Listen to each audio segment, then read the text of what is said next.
This is my village. ఈరోజు మా విలేజ్లోకి water start అయింది, ఫ్లోటింగ్. కృష్ణానది బుడమేర ఆపేసి కొల్లేరులోకి వదలటం వల్ల లంక గ్రామాలకి ఖచ్చితంగా జరిగిద్దని అందరికీ తెలుసు. ప్రజెంట్ మాకైతే ఇబ్బంది ఏం లేదు, కానీ ఏమో దేవుడి గారి నుంచి వర్షం ఆగితే పర్వాలా,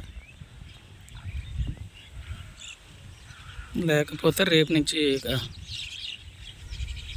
మేబీ నైట్ వర్షం పడితే ఖచ్చితంగా ఈ రోజుతో మాకు రాకపోకలు బంద్ అయ్యే అవకాశం ఎక్కువగా ఉంది. దయచేసి మా గ్రామం కోసం, మా కోసం ప్రార్థించండి. ఇంగును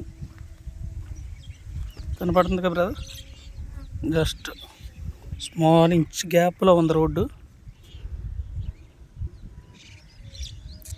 వరద చూస్తే ఎంత భయంకరంగా ఉందో కనిపిస్తుంది. ఎదర విలేజ్లో కూడా తర్వాత చూపిస్తాను మీకు. ప్రస్తుతానికి మా విలేజ్ కొంచెం హైట్లో ఉండబట్టి చుట్టూ ములిగిన విలేజ్కి ఇబ్బంది ఉండదు, కానీ ఒక 5 సంవత్సరాల క్రితం జరిగినట్టు మళ్ళీ పడవ ప్రయాణం అవ్వచ్చు. దేవుడు ఈరోజు ఎలాగో వర్షం ఆపాడు, అదే రకంగా ఈ వర్షం కూడా ఆగితే సేఫ్ అవుతాం.